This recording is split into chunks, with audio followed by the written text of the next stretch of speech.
한국사 대모험이라고 하면 친구들은 큰 목소리로 영웅의 시간이라고 외치는 거예요. 할 수 있나요? 네! 할 수 있나요? 네! 좋아요! 한국사 대모험 영웅의 시간!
세상에서 제일 어려운 건 춤입니다. 뮤지컬 즐겁게 보셨습니까? 네! 배우님들 노래 잘 들으셨나요? 네! 자, 그러면 우리 친구들 무엇을 배웠습니까? 이수진은 맞습니다. 선생님은 우리가 살면서 위기에 맞닥뜨렸을 때 거기에 어떻게 대처해야 되는지를 배웠는데요. 선동명이 우리나라 최초의 영화 맞지요? 우리 친구들 내일 당장 내가 왕이 된다 그런 기분이 어떨 것 같아요? 아주 좋아요? 근데 그 최고 지도자의 자리는 힘과 권력이 있지만 막중한 책임감이 동반하는 자리인데 내 말 한마디로 많은 사람들이 죽을 수 있어요. 또 많은 사람들을 살릴 수도 있어요. 내가 잘하면 나라가 이렇게 흥하는데 내가 잘못하면 나라가 망해요. 그러니까 굉장히 막중한 자리이기 때문에 강한 의지도 있어야 되고 오랜 기간 준비도 있어야 되는데 우리 성도는 그런 거 없이 어느 날 등 떠밀려가지고 정신 차리고 봤더니 내가 왕이 되어 있는 거예요. 그것도 최초의 왕. 죄에서 그녀를 무시하기 시작합니다. 백제가 쳐들어왔고요. 고구려는 아빠들의 꼭 가다보는 중군 성지를 했고, 국내에 있는 귀족들은 보셨겠지만 칼을 빼들고 반란을 벌였습니다. 선덕은 정말 무섭고 공포스러웠을 거예요. 그런데 그런 인생의 위기 앞에 그녀가 무릎 꿇었습니까? 숨었습니까? 도망쳤나요? 정면 돌파했어요. 자신의 왕권을 강화했고, 그러면 그녀의 그 정면 돌파가 오늘날 어떤 상징으로 남아있느냐, 선생님이 가지고 나왔습니다. 바로 이거예요. 뭐예요? 성대가 뭐 하는 곳이에요? 맞습니다. 별을 보는 곳인데, 연구자들에 따르면 하늘의 제사를 지내는 제단 역할도 동시에 했을 수 있다는 거예요. 근데 이게 얼마나 대단한 거냐면, 당시에 저 하늘의 제사를 지낼 수 있는 권한은 중국의 황제한테만 있었고요. 우리나라 왕들은 여기는 이 땅 토지에만 제사를 지낼 수가 있었어요. 근데 선덕이 제단을 지었다? 이건 뭘 의미합니까? 나는 하늘이 택한 지도자이다. 세상의 중심이 바로 이곳 신라이고, 내가 여기는 신라의 왕이라는 어떤 신라의 천하관을 당당하게 보여준 건축물이 되겠습니다. 이런 건축물이 하나가 더 있는데요. 바로 이겁니다. 어이구 세상에 어찌 그걸 다 알았어요. 이게 황룡사에 있는 구층목탑인데요. 높이가 80m예요. 30층짜리 고층 건물보다 더 높아. 그러니까 그 당시 기술과 예산으로 만들 수 없는 그런 건축물을 만든 거죠. 그런데 이걸 만들면서 선덕은 부처님께 기도했대요. 한 층 한 층 쌓을 때마다 우리를 괴롭히는 주변에 있는 아우프랑객을 다 무릎 꿇게 해주세요 라고 말했죠. 그래서 첫 번째 그녀의 타겟은 바로 일본이었습니다. 1층 일본, 신라 앞에 무릎 꿇어. 2층 중국, 너희도 무릎 꿇어. 3층 남중국 5월, 너희도 꿇고. 4층 탐라, 오늘날 제주도입니다. 함께 뚫고. 5층 백제도 조각이고, 여기는 6층, 7층, 8층, 9층이나 고구려거든요. 고구려 또한 우리 신라 앞에 고개를 숙이라. 위기 앞에 숨거나 피하지 않고 당당하게 자신의 권한을 강화했던 그녀의 뜨거운 용기와 열정에 우리 더 뜨거운 박수 힘차게 보내드립시다.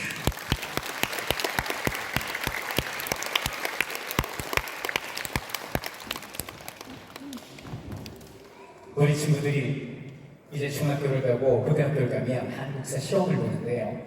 그 시험 문제 중에 이런 게 나옵니다. 다음 중 신라의 문화유산으로 옳은 것을 고르세요. 그럼 정답은 천성배 아니면 황룡사 구층목탑 둘 중에 하나예요. 큰 걸 배워야 돼요. 오늘 우리가 선덕명만 봤어요? 아니면 한 번 더 봤어요? 누굴 봤죠? 이순신. 그럼 이순신의 무슨 해전을 봤죠? 명량해전을 봤죠. 그러면 명량해전이 왜 유명하죠? 그렇지. 단 12척으로 300척이 났습니다. 그리고 심지어 이겼어. 이건 기적이야, 드라마야. 이런 드라마는 우리의 심장을 뛰게 합니다. 그런데 이순신 장군은 원래 질것 같은 싸움 안 하거든요. 그 전투 스타일이 확신이 있는 싸움만 하세요. 그런데 왜 이런 무모한 행위에 집착을 했을까? 왜 명량일까? 요 의문을 풀어주는 단서가 바로 요 지도에 있습니다. 임진왜란 때 여기는 일본군이 이렇게 우리나라 부산으로 상륙을 합니다. 그래서 충주를 거쳐서 여기는 서울을 함락하고요. 이렇게 해서 평양까지 쳐들어가요. 당시 우리나라 왕은 여기는 의주의 피신에 있었는데 여기는 일본군이 가서 왕을 잡으려고 하는 왜? 안 움직여. 일본군이 못 올라가고 있어. 딱 멈췄어요. 이유가 뭐냐? 여기는 부산 쪽에서 식량하고 무기를 공급을 해야 돼. 보급을 해야 되거든요. 말에 실어서 이렇게 가야 되는데 너무 길어 우리나라. 산이 너무 많아. 그래서 이 너무 힘든 거예요. 이렇게 보급을 하기가. 그래서 오늘날 부산 쪽에서 배를 띄우면 되겠다. 그래서 배를 통해서 요렇게 식량과 무기를 보급해야겠다라고 생각을 했는데 아이고야 이건 예상치도 못한 이순신이라는 사람이 그냥 쫙 하고 나타나가지고 그냥 여기는 물기를 끄는 거예요. 판업선, 거기서는 여기서 그냥 일본군 배를 다 가라앉혀버린 거죠. 그러니까 이제 보급이 끊기니까 여기는 일본군들은 어때요? 춥고 배고프고 싸울 무기가 없었기 때문에 그들이 다시 부산 쪽으로 후퇴할 수밖에 없었거든요. 이제 우리는 알게 됐습니다. 바다가 왜 중요한지. 그죠? 근데 이런 큰 공이 있는 이순신을 성조가 질투를 해서 감옥에 잡아가뒀죠. 그때 원균 장군이 한 160척 정도 되는 배를 겁선만 다 끌고 나갔다가 일본군한테 패하고 다 갈아줬어요. 거기서 몇 척이 살아 돌아왔어요? 12척. 그래서 뒤늦게 이순신 대왕님 풀려나가지고 현성에 갔더니 배가 12척밖에 없는 거예요. 그때 임금님이 서찰을 보냅니다. 장군, 상황이 이러하니 육지로 일단 몸을 피하고 방법을 찾는 것이 어떻겠어? 그때 이순신의 그 유명한 명대사가 등장합니다. 상유 12척, 미신불사. 저에게는 12척의 배가 있고 미천한신 이순신은 아직 죽지 않았습니다. 라고 보고를 해요. 피할 수 없는 져서는 안 될 싸움에 단 12척으로 이길 방법을 이순신은 고민합니다. 그리고 그 방법을 어디서 찾느냐? 바로 책에서 찾습니다. 병법서. 병법서에 한 줄 써 있는 걸 이순신 장군이 딱 읽고 거기서 아이템을 얻었다는 거예요. 이순신은 말합니다. 병법이 이르기를 죽은 길을 한 사람이 딱 지키고 있으면 1000명이라도 능히 막아낼 수 있다 하였다라고 말을 해요. 무슨 얘기야? 자, 좁은 골목에 1000명이 한꺼번에 들어올 수 있어 없어? 딱 내가 버티고 있으면 한 명밖에 못 들어. 한 명씩밖에. 들어오면 내가 제압하고 또 들어오면 제압하고 1000명도 당해낸다는 거죠. 아 이거네. 좁은 곳. 우리나라 바다의 골목길이 어딜까를 쭉 찾다가 이순신 눈에 들어오게 여깁니다. 진도라는 섬이죠. 여기는 진도와 육지는 굉장히 좁습니다. 지금 그 위로 다리가 연결이 되어 있는데 이게 진도대교고 진도대교 아래에만 물살이 빨라가지고 울며 돌며 돌아간다고 해서 여기를 물돌며 그리고 두 글자로 명량이라고 부르는 거예요. 이리로 유인을 한다. 좁은 데서 우리가 일자진으로 12척을 딱 세워놔. 그리고 한 척 추가돼서 13척이 딱 지키는 거예요. 그럼 이 좁은 곳을 지키면 300척이 한꺼번에 들어올 수 있어요? 없어요? 없죠. 10척, 20척 들어오면 바로 우리가 대포로 거기서 경멸하겠다는 거예요. 그리고 버텨.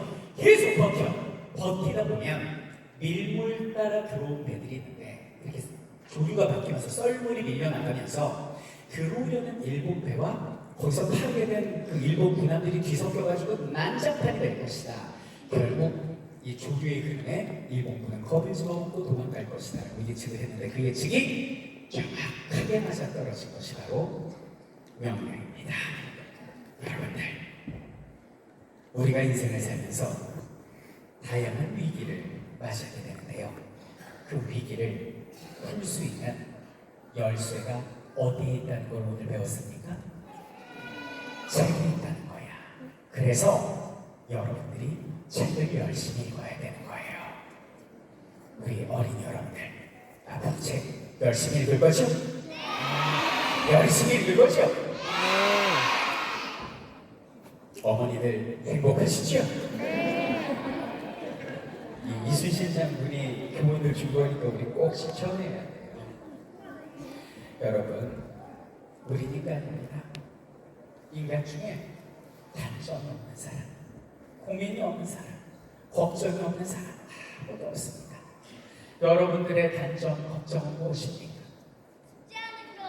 숙제하는 게 가장 맞아요. 타부미합니다.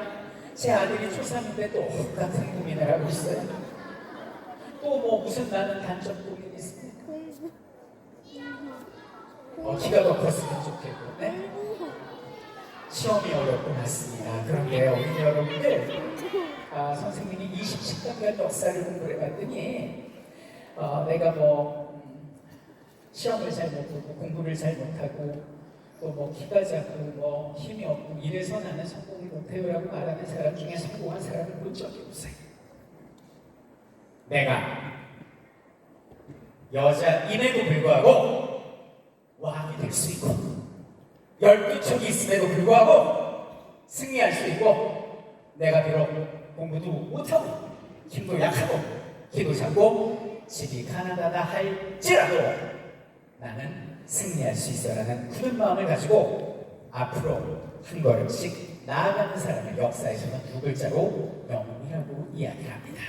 우리가 그 영웅의 마음을 가지고 앞으로 전진한다면 위기를 돌파한다면 여기 계신 당신이 이순신이고 바로 당신이 선덕일 것입니다.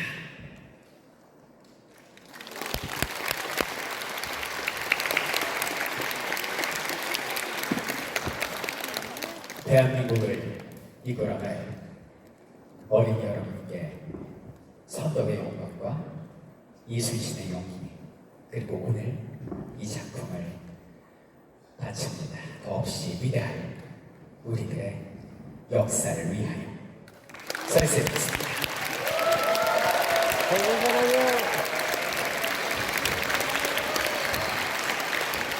박수가 너무 뜨거워서 그냥 돌발이 모르겠습니다. 이 박수 어떻게 제가 보답을 해야지요? 네. 춤이요? 노래! 춤이고 노래! 더 화끈한 일 기다리고 있는데 한번 보실랍니까? 네. 준비되셨나요? 네. 출발! 얼씨구! 좋다!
한국사 대목 만세!